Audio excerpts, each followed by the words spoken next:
Hello दोस्तों, आप सभी का स्वागत है मेरे यूट्यूब चैनल खुशी एकेडमिक स्टडी पर। आज की क्लास में हम पढ़ेंगे आयोडोफॉर्म टेस्ट, जिसे बोलते हैं हम आयोडोफॉर्म परीक्षण। ठीक है, मैंने आपको बताया है कि 4-5 परीक्षण होते हैं, जैसे ल्यूकास परीक्षण है, आयोडोफॉर्म परीक्षण है, टोलन परीक्षण है, फेलिंग परीक्षण है। तो ये सारे परीक्षण बहुत इंपॉर्टेंट होते हैं और इनमें से एक या दो परीक्षण हर साल पूछ लिए जाते हैं, कम से कम 2 तो पूछे ही जाते हैं। तो आज हम इसी में से एक परीक्षण को देखेंगे जिसका नाम है आयोडोफॉर्म परीक्षण। तो हम इसे देखते हैं। आयोडोफॉर्म परीक्षण के लिए कुछ बातें होती हैं जो बहुत इंपॉर्टेंट होती हैं। आयोडोफॉर्म परीक्षण को हम एल्डिहाइड से भी कर सकते हैं और कीटोन से भी कर सकते हैं।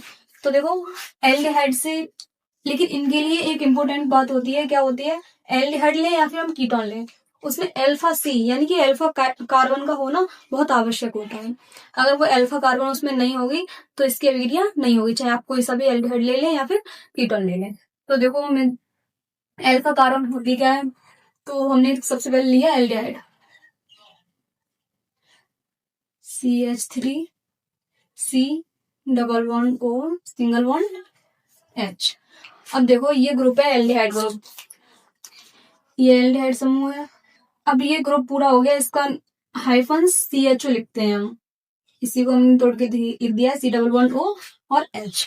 ठीक है, अब इस कार्बन से यानी कि इस ग्रुप से जो भी C जुड़ी होती है उसको हम अल्फा C बोलते हैं। ये क्या होगी? अल्फा C हो गई, अल्फा कार्बन, और इसके साथ में 3 H लगी है। ठीक है, तो यहाँ पे क्या है, ये ग्रुप है, इसके साथ में ये C जुड़ी है, तो ये हमारी हो गई अल्फा कार्बन। अब देखो, इसकी रिएक्शन हमें किससे करवानी होती है? ये हमारा हो गया एल्डिहाइड, और इसकी रिएक्शन हमें करानी होगी आयोडीन से और सोडियम हाइड्रोक्साइड से NaOH। इन दोनों से रिएक्शन कराते हैं तो हमें क्या मिलता है? आयोडोफॉर्म मिलता है, जिसका सूत्र होता है CH3 प्लस इधर निकलता है HCOONA। अब आपको एक चीज बताती हूँ मैं, हम जब इस रिएक्शन को करते हैं तो क्या करते हैं, इसको बैलेंस करते हैं, है ना। तो सबसे पहली बात आप ये रखो याद, क्योंकि रिएक्शन, हमें क्यों डर लगता है रिएक्शन को याद करने में, कि इनको हमें बैलेंस करना पड़ता है, तो याद रहेगी नहीं रहेगी, है ना, ये डर ज्यादा होता है। और इसीलिए हमें रिएक्शन को ध्यान रखने में या सेकंड केमिस्ट्री को याद करने में दिक्कत होती है। तो यहाँ पे सबसे पहला डर आप निकालिए कि आपको रिएक्शन बैलेंस करने की कोई आवश्यकता नहीं है। जब एग्जाम में लिखने जाए तो आप इस तरीके से रिएक्शन करेंगे, कोई आपका एक भी नंबर नहीं काटेगा। लेकिन इसकी जो मेन चीजें होती हैं वो आपको याद रहनी चाहिए। पहली बात क्या, यहाँ पे जब हम रिएक्शन कराते हैं तो यहाँ पे अल्फा कार्बन का होना बहुत आवश्यक होता है। इसकी अभिक्रिया किससे कराते हैं? आयोडीन तथा सोडियम हाइड्रोक्साइड से। फिर जब हम सोडियम हाइड्रोक्साइड से इसकी अभिक्रिया कराते हैं तो जो आयोडोफॉर्म बनती है हमारी, ये एक येलो पीपीटी के रूप में प्राप्त होती है। इसका कलर होता है वो येलो होता है, यानी कि पीला अवक्षेप। अब हम देखते हैं इसका, एक बार कीटोन के साथ में देखते हैं, CH3 C double bond O CH3। अब देखो यहाँ पे इसके पास 2 हैं अल्फा कार्बन, एक C के, इस जो ग्रुप है यहाँ पे कीटोन समूह है डबल बॉन्ड CO। ठीक है, तो यहाँ पे क्या है, जो कीटोन समूह है इसके पास 2 C लगी हैं, यानी कि दोनों अल्फा कार्बन है। तो यहाँ पे भी हमें क्लियर हो गया कि यहाँ पे भी अल्फा कार्बन है। तो इसके साथ भी हमें किससे करानी है? आयोडीन से तथा सोडियम हाइड्रोक्साइड से NaOH, इन्हीं से अभिक्रिया कराएंगे। चेंज यहाँ पे क्या होगा, यहाँ पे फिर से आयोडोफॉर्म बनेगी CHI3, और इसका भी पीला अवक्षेप होगा, और साथ में यहाँ पे निकलता है CH3 एस्टर बोलते हैं इसको, COONA।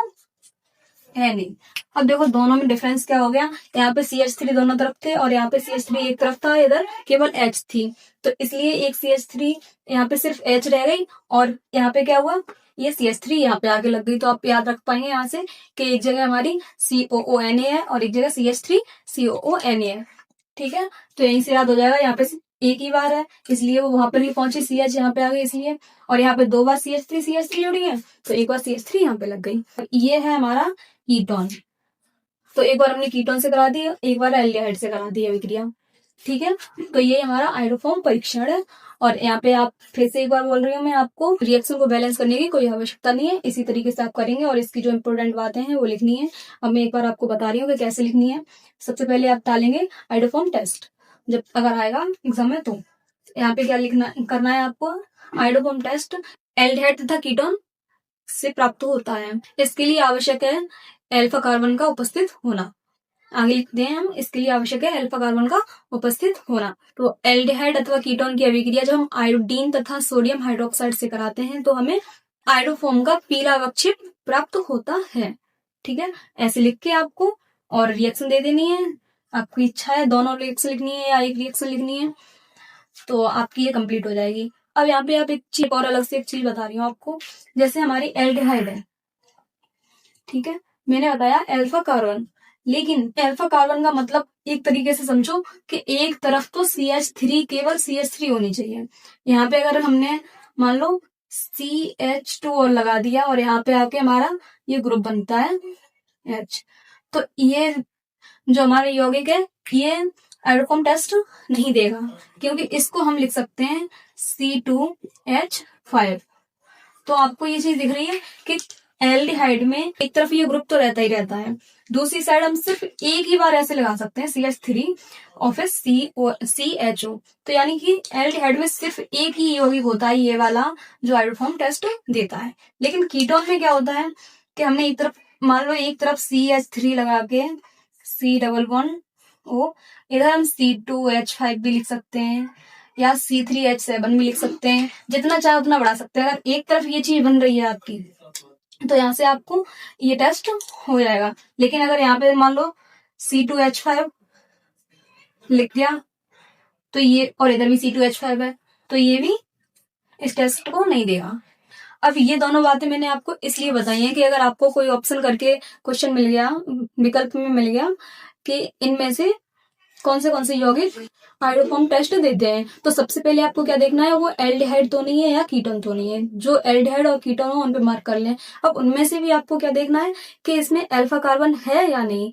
अल्फा कार्बन है या नहीं, तो एल्डिहाइड के लिए सिर्फ एक ही यौगिक होता है जो CH3CHO है, और कीटोन के लिए वो मैंने आपको तरीका बता दिया, एक तरफ CH3 हो और दूसरी तरफ कुछ भी हो, लेकिन उसके साथ जो CH3 है उसके साथ में ये कीटोन समूह है जो जुड़ा रहना चाहिए, तो वो वाला यौगिक आयोडोफॉर्म रिएक्शन देगा।